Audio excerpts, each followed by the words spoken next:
বন্ধুরা, তোমরা তো সবাই জানোই যে বনের রাজা বলা হয় সিংহকে। আর সিংহকে ভয় পায় না এমন কেউ বনে বা জঙ্গলে নেই বললেই চলে। পাতালপুর নামক এক বনে এক শক্তিশালী সিংহ বাস করত। সেই সিংহটি দেখতে যেমন ভয়ঙ্কর, তেমনি তার গম্ভীর আওয়াজ দিয়ে বনের সবাইকে ভয় পাইয়ে রাখতো সব সময়। সেই সিংহটি একদিন তার শিকার শেষে তার ঘরে এসে ক্লান্ত শরীর নিয়ে বিশ্রাম করছিল। বিশ্রাম করতে করতে সিংহটি একসময় ঘুমিয়ে পড়ল। আর এদিকে সেই জঙ্গলে ছিল খুব ছোট্ট একটা ইঁদুর ছানা। সেটি ছোট্ট হলে কি হবে, সে ছিল অনেক বেশি ছটফটে আর দুষ্টু প্রকৃতির। সিংহটি যখন নিশ্চিন্তে মনের আনন্দে ঘুমোচ্ছিল, তখন সেই ছটফটে আর দুষ্টু ইঁদুর ছানাটা খেলতে খেলতে ঘুমন্ত সিংহের গায়ের উপরে উঠে খেলতে লাগলো। আর একটা সময় সেই ইঁদুর ছানাটা সেই সিংহটির নাকের উপর উঠে খেলতে শুরু করলো। দুষ্টু ইঁদুর ছানার উৎপাতে সিংহটির ঘুম ভেঙে গেল। এরপর যখন সেই সিংহটা চোখ খুলল, সে দেখতে পেল তার নাকের উপরে বসে একটা দুষ্টু পাজি ইঁদুর খেলছে।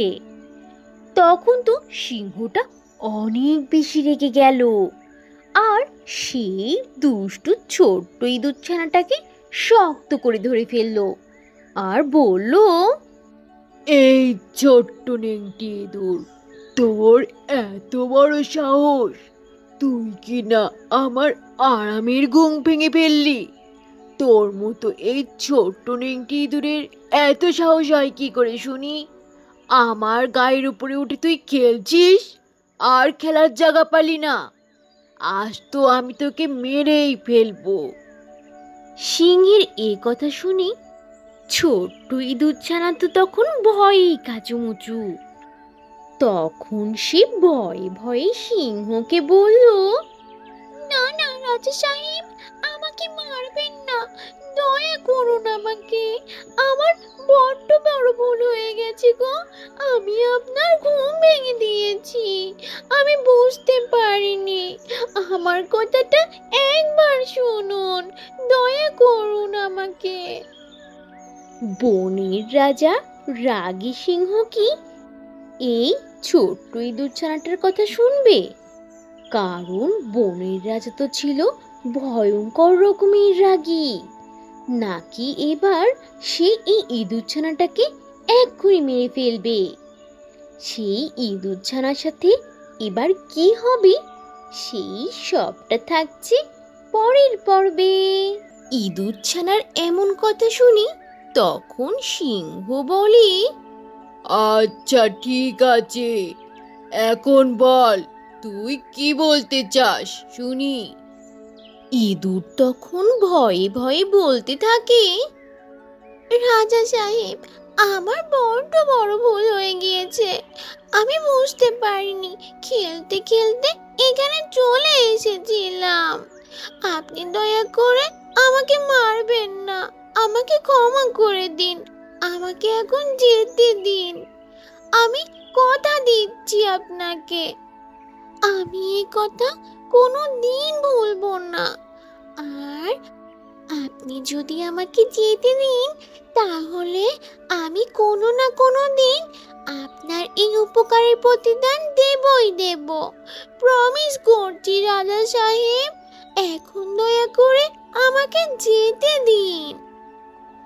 ইঁদুর ছানার এমন কথা শুনে সিংহ তখন হাসতে হাসতে বলে, হা হা হা হা হা, আমি হলাম বনের রাজা সিংহ, আর তুই এতটুকু একটা পুচকে নেংটি ইঁদুর ছাড়া হয়ে কিনা আমাকে প্রতিদান দিবি? হা হা হা হা হা হা হা।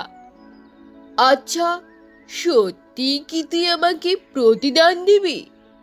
ঠিক আছে, তাহলে না হয় তোকে ছেড়েই দেখি তুই কিভাবে আমাকে প্রতিদান দিস। হা হা হা হা হা।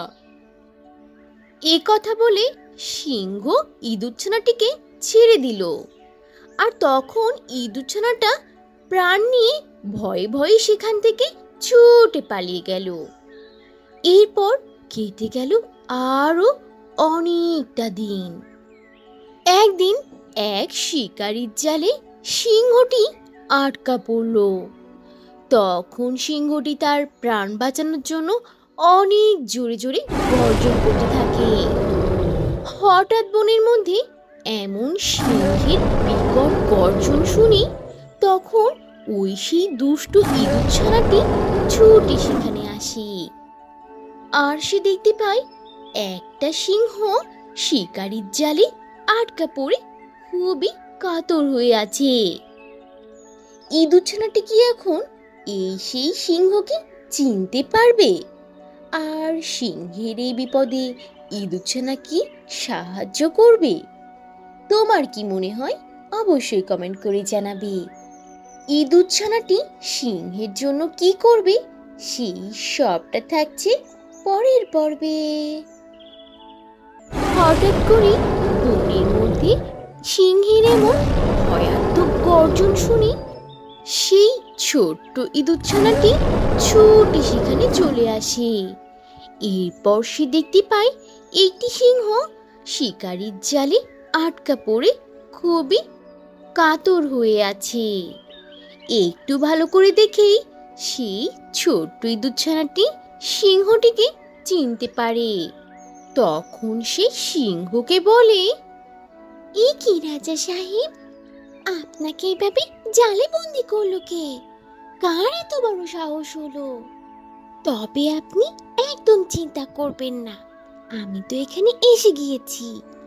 এখন আমি আমার ছোট্ট ছোট্ট এই সাদা দাঁত দিয়ে এই জালটিকে এক্ষুনি কেটে দিব আর আপনাকে মুক্ত করে দিব। আপনি শুধু একটু ধৈর্য ধরে অপেক্ষা করুন আর দেখুন আমি কি করি। এই কথা বলে ছোট্ট ইঁদুরছানা তার ধারালো দাঁতে জাল কাটা শুরু করলো আর সেই জালটি কেটে সিংহকে মুক্ত করে ফেললো। এই বিপদের সময় এই ছোট্ট ইঁদুরছানার এমন সাহায্য দেখে তো সিংহ অবাক হয়ে গেল। ইঁদুরছানাটি তখন সিংহকে বলল, রাজা সাহেব, আপনি ঠিক আছেন তো? দেখলেন তো আমি কিভাবে আপনাকে মুক্ত করে ফেললাম সহজে। আমি কিন্তু সেদিনের কথা বলিনি, আপনি আমাকে প্রাণ ভিক্ষা দিয়েছিলেন আর আমি আজ আপনাকে সাহায্য করে তার প্রতিদান দিলাম। তখন বনের রাজা বলে, আমি বুঝতে পারছি এখন, আসলে তুই হচ্ছিস আমার প্রকৃত বন্ধু। আর এজন্যই তো আজকে আমার এমন বিপদ দেখে তুই ছুটে আসলি আমাকে সাহায্য করার জন্য। আর তোর তো অনেক সাহসও রয়েছে বটে। ইঁদুরছানা তো সিংহকে মুক্ত করে ফেলল। সিংহ তাহলে কি এখন ইঁদুরছানার উপর অনেক খুশি হয়ে গেল?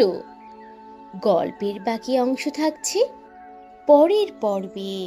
ছোট্ট ইঁদুরছানাটি যখন বনের রাজা সিংহকে শিকারীর জাল কেটে মুক্ত করলো, সিংহ তখন সেই ছোট্ট ইঁদুরছানাটার প্রতি ভীষণ খুশি হয়ে গেল। আর তখন সে বলল, আমি বুঝতে পারছি এখন, আসলে তুই হচ্ছিস আমার প্রকৃত বন্ধু।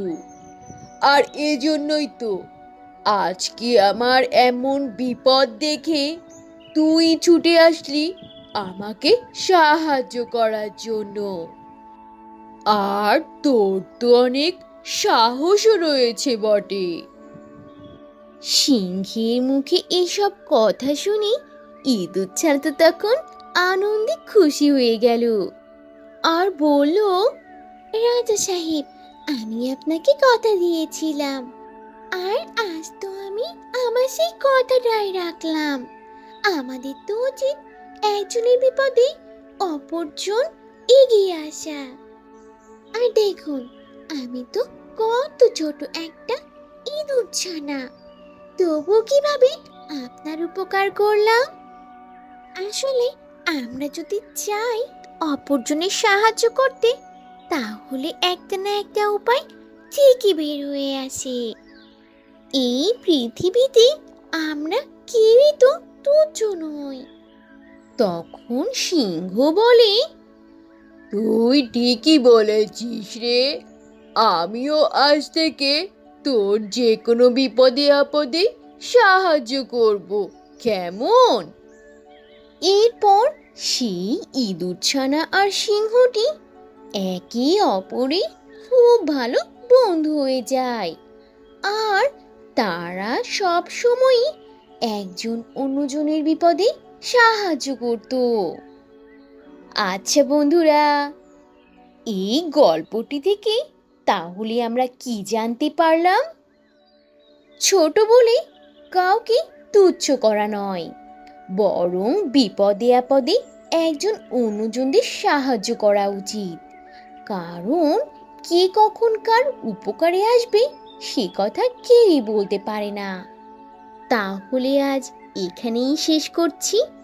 দেখা হবে নতুন গল্প নিয়ে।